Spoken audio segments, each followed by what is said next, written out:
بسم اللہ الرحمن الرحیم، السلام علیکم۔ تو جناب کیسے ہیں آپ سب؟ آئی ہوپ آپ سب ٹھیک ہوں گے۔ میں بھی بالکل ٹھیک ہوں۔ تو جناب آج ہم جا رہے ہیں شاہ خراسان، جو کہ کراچی نمائش پر ہے، قائد اعظم کے مزار کے بالکل سامنے۔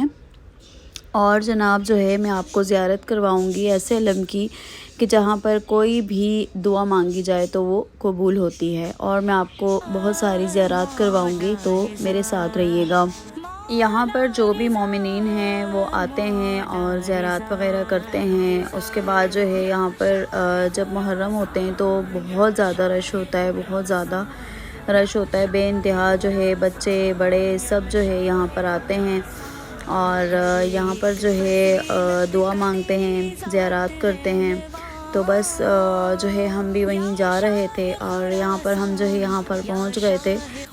یہاں پر جو ہے خراسان کے اندر ایک ایسی زری موجود ہے جسے جو ہے وہ جنت البقیع کے لیے بنایا گیا، تاکہ جنت البقیع بی بی زہرا فاطمہ سلام علیہا کی قبر کے اوپر جو ہے وہ نصب کی جائے، بٹ اجازت نہ ملنے کی وجہ سے یہ زری جو ہے وہ ابھی تک یہیں ہے۔ جب اجازت ملے گی تو پھر یہ زری جو ہے وہ یہاں سے جنت البقیع میں نصب کی جائے گی۔ تو بس یہاں پر جو ہے وہ میں تھوڑی دیر کے لیے بیٹھ گئی تھی، اتنا سکون مل رہا تھا، بہت سکون مل رہا تھا لٹرلی، اور جو ہے موسم بھی بہت اچھا ہوا ہوتا، جیسے بوندا باندی والا موسم ہوتا ہے نا، تو ایسا موسم تھا، ایسے مطلب جیسے ٹھنڈی ٹھنڈی ہوا چل رہی تھی۔ یہاں پر جو ہے وہ بڑا اجتماع ہوتا ہے، بڑی عزاداری ہوتی ہے، بہت خوشگوار سا ماحول ہوتا ہے، اور خاص طور پہ جو ہے وہ شب جمعہ، جس طرح سے ہم کربلا میں شب جمعہ کرتے ہیں اور نجف میں، وہی خوشبو یہاں سے آتی ہے۔ جب آپ لوگ یہاں آئیں گے تو آپ کو خود آئیڈیا ہو جائے گا، اور تمام مومنین سے گزارش ہے کہ جب بھی آپ لوگ پاکستان کراچی آئیں تو یہاں پر ضرور آئیں۔ اچھا، یہاں پر میں آپ کو ایک بات بتاؤں کہ یہاں پر جیسے ہی جو ہے وہ میں تھوڑی سی میں نے اپنی کلپس لیے، اس کے بعد جو ہے وہ میں نے یہاں سے پانی وغیرہ پیا۔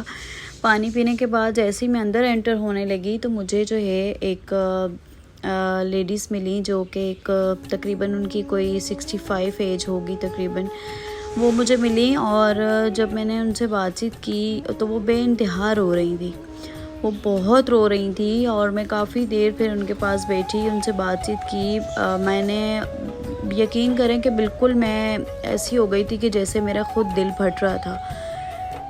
انہوں نے مجھ سے اتنی ساری باتیں شیئر کی، میں آپ کو بتا نہیں سکتی۔ ان کے بیٹے نے جو ہے وہ ان کے ساتھ کیا کیا کہ ان کے بیٹے نے جو ہے وہ ان کا گھر وغیرہ جو ہے وہ سب کچھ جو ہے سیل آؤٹ کر لیا، اور وہ بیرون ممالک چلا گیا، اور ان کو جو ہے اس نے ایسے ہی چھوڑ دیا۔ ٹھیک ہے، تو پلیز میں آپ سب سے یہ ریکویسٹ کر رہی ہوں کہ ایسا نہ کریں۔ جن ماں باپ نے آپ کو پیدا کیا، پال پوس کے جوان کیا، اسپیشلی ماں نے 9 مہینے آپ کو پیٹ میں رکھ کے پیدا کیا، اس کے بعد گھیلی جگہ پہ خود سو کے، گھیلے بستر پہ خود سو کے آپ کو خشک جگہ پہ ڈالا، آپ کی ہر چیز کا خیال رکھا، کھانے پینے کا، اٹھنے بیٹھنے کا، سونے کا، کپڑوں کا، ہر چیز کا۔ آج اگر آپ لوگ جوان ہو گئے تو وہی ماں باپ آپ کو کھٹکنے لگ گئے، مطلب آپ لوگ ان کی کوئی بات نہیں سنتے، ان کے ساتھ اتنی بدتمیزی کرتے ہیں، حتیٰ کہ اپنی ماں پر ہاتھ اٹھاتے ہیں۔ آپ لوگوں کو شرم آنی چاہیے آپ لوگوں کو۔ میں آپ کو ایک بات بتاؤں کہ ایک چھوٹا سا واقعہ ہے کہ ایک لڑکا تھا تقریباً کوئی 20-22 سال کا، تو وہ ماں باپ کا بہت نافرمان تھا، اتنی بدتمیزی کرتا تھا، گالم گلوچ کرتا تھا، اور کسی کی بات نہیں مانتا تھا۔ بس وہ جو ہے ماں باپ کا اکلوتا بیٹا تھا، اور آپ کو پتہ ہے کہ جب کوئی اکلوتا بیٹا ہوتا ہے تو پھر ماں باپ جو ہے وہ اس کا مطلب بہت زیادہ وہ لاڈوں سے نازوں سے پالتے ہیں، لیکن اس کا مطلب یہ نہیں ہے کہ آپ جو ہے اس طرح سے اپنے ماں باپ کے ساتھ بدتمیزی کریں، ان پہ ہاتھ اٹھائیں، ان کو ماریں، یہ چیز بہت غلط ہے۔ تو بس اس لڑکے کا جو ہے وہ یہی تھا۔ یہ واقعہ جو میں آپ کو سنا رہی ہوں یہ بالکل سچا واقعہ، اور یہ میں نے خود بھی کسی بیان میں سنا تھا۔ تو وہ نافرمان تھا بہت زیادہ۔ خیر اس کے والد صاحب کی ڈیتھ ہو گئی تھی، تو اس کی ماں تھی، وہ بیچاری بھی اس کو سمجھاتی تھی کہ بیٹا باہر نہ جاؤ، غلط گیدرنگ میں نہ بیٹھو، یہ وہ، تو وہ اپنی ماں پہ بھی چیختا چلاتا۔ ایک دن ماں نے اس سے بولا کہ بیٹا اگر تم نہیں سنو گے، نہیں سدھرو گے، میری بات نہیں مانو گے، تو میں اپنے بھائی سے شکایت کروں گی، اور جو ہے پھر وہ تمہیں سمجھائیں گے۔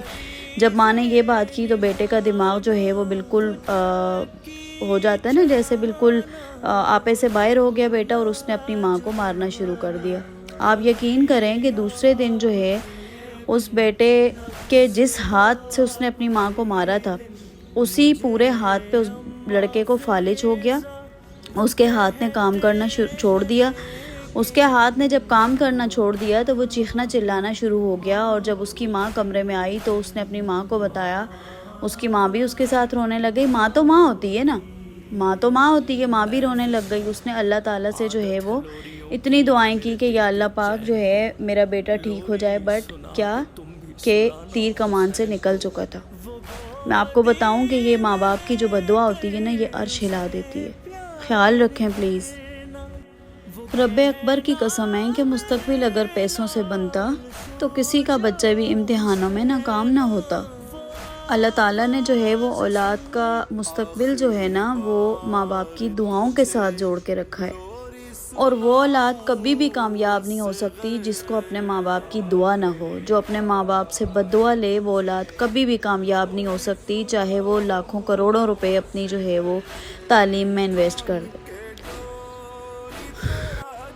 جب ماں اپنے بچے کو 9 مہینے پیٹ میں رکھ کے پیدا کرتی ہے، پوری رات ماں جاگتی ہے، ٹھیک ہے، جب پھر وہ بچہ اسکول جاتا ہے تو ماں اس کے لیے دعائیں کرتی ہے، دن رات دعائیں کرتی ہے۔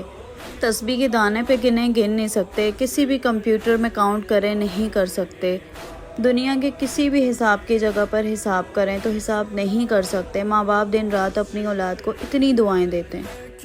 رب اکبر کی قسم کہ اگر مر کے دوبارہ بھی زندہ ہو جائیں تو اتنی دعائیں جو ہے جتنی ماں باپ دیتے ہیں اتنی دعائیں ہمیں کوئی نہیں دے سکتا۔ یار میں کہتی ہوں کہ آپ 10 دن نہیں، اگر 10 سال بھی ہاسپٹل میں ایڈمٹ رہو گے نا، ماں آپ کا پخانہ خود دھلائے گی۔ اگر ماں اندھی بھی ہے نا، پھر بھی اسی کا نام ماں ہے۔ اور کاش بچے یہ چیز سمجھ جائیں۔ جوانی میں جو لو ہوتا ہے لڑکے لڑکیوں کو، مطلب جو جوانی میں لو ہوتا ہے وہ تو تم لوگ سمجھ پاتے ہو، لیکن جو ماں باپ کی محبت ہے وہ تم لوگ نہیں سمجھتے، جس کی مثال اللہ تعالیٰ دیتے ہیں کہ جتنا ماں چاہتی ہے نا اس سے 70 گنا زیادہ میں چاہتا ہوں اپنے بندے کو یار۔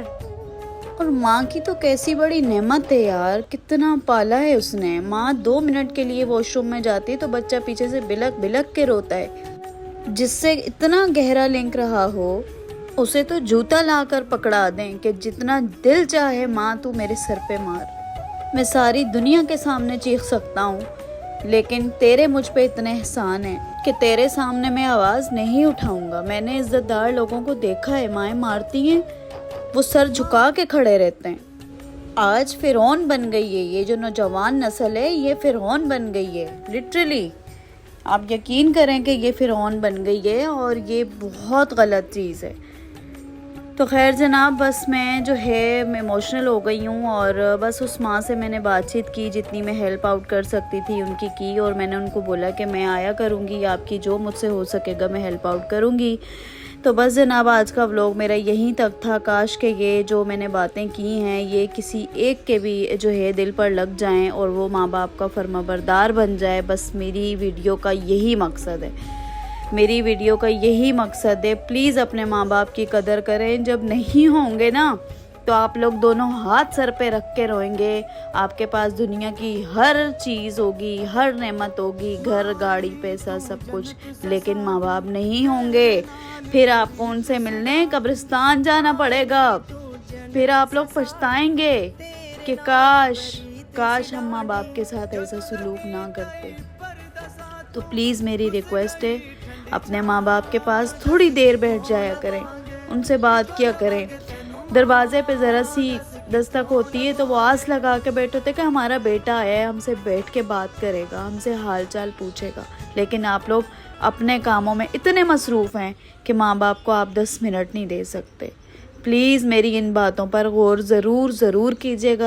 مجھے اور میری فیملی کو دعاؤں میں یاد رکھیے گا۔ اللہ تعالیٰ میرے والدین کا سایہ ہمیشہ میرے سر پہ قائم و دائم رکھیں۔ ملوں گی آپ سے نیکسٹ ویڈیو میں، تب تک کے لیے میں چاہتی ہوں اجازت۔ میری ویڈیو کو شیئر ضرور کیجیے گا اور کمنٹ کر کے بتائیے گا۔ تب تک کے لیے جناب اللہ حافظ، تھینک یو سو مچ۔